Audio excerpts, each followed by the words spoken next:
안녕하세요 여러분, 스트레스 프리 라이프 박정환 박사입니다. 여러분은 자신의 미래에 대해서 어떻게 생각하고 계십니까? 오늘은 최상의 미래를 만드는 전략에 대해서 소개해 드리겠습니다. 장성수라고 하는 청년은 고등학교 밖에 나오지 못하고는 식당에서 물수건 배달, 가스통 배달 등 힘든 막노동을 했습니다. 그런데 그의 꿈은 서울대 1등 합격이었습니다. 현실이 아무리 힘들어도 1등을 해서 서울대 정문에 들어가는 장면만 생각하면 가슴이 쿵 하고 두근거렸습니다. 아무리 힘들어도 그런 미래를 바라보면서 산 결과 그는 결국 서울대 인문계 1등으로 법대에 입학했고, 공부가 가장 쉬웠어요 라는 베스트셀러 책의 저자가 되었습니다. 그는 힘든 현실보다도 즐거움을 줄 미래를 계속 상상하면서 바라보면서 그것이 현실이 되도록 만들었습니다. 조직 심리학자인 데이비드 쿠퍼라이트 박사는 인간 조직은 거의가 성격상 굴강성이다 라고 했습니다. 그것은 빛의 움직임에 따라서 움직인다는 것입니다. 그 뜻은 그것이 미래에 대해서 긍정적으로 예상하는 방향으로 눈에 떠일 만큼 거의 자동적으로 진화하는 경향을 보여준다는 것이다 라고 했습니다.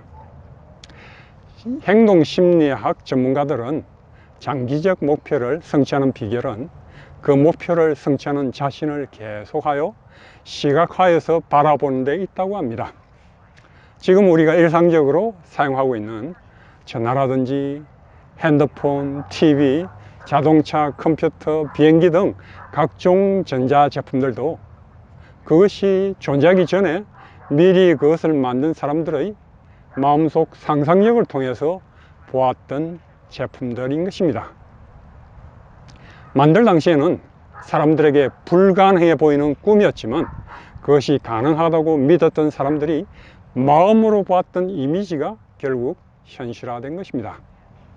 천재 물리학자 아인슈타인은 상상력이 모든 것이다. 그것은 삶에서 펼쳐질 매력들을 미리 보여준다고 했습니다.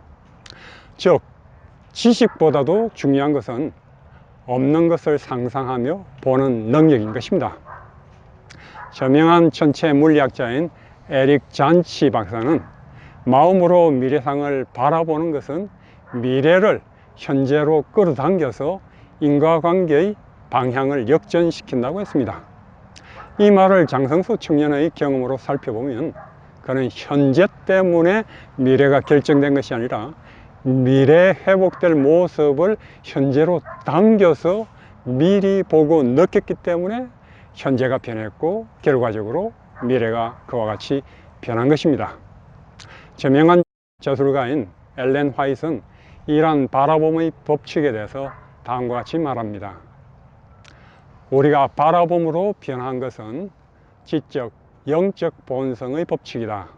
사람의 마음은 숙고하는 대상에 점차적으로 맞추어 나간다.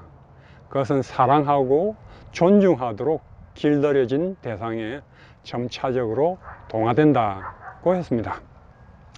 저는 젊은 시절에 이런 원리를 깨닫고 불치병에서 회복되려면 먼저 자신의 미래에 대한 마음의 상을 바꿔야 할 필요를 느꼈습니다. 그 당시 저는 강직성 척추염으로 10년 이상 척추가 굽어져 가고 식사를 할 때 오른팔을 올리지도 못하고 너무나 병약하고 아무것도 할 수 없는 상태였습니다. 하지만 저는 미래에 척추가 펴져서 바로 서고 여러 해 올릴 수 없었던 오른팔을 위로 올리고 건강을 회복하여서 다니면서 하늘의 건강 기별을 전하는 저 자신의 미래의 모습을 미리 바라보았습니다.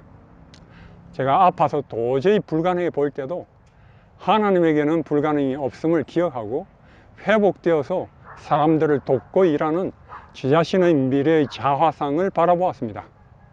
이것은 저희 회복에 엄청난 힘을 가져다 주었고 세월이 지나면서 기도하고 바라본 대로 척추가 펴지고 팔이 올라가서 테니스도 칠 수 있게 되었고 많은 지역을 다니면서 강의도 하게 되었습니다.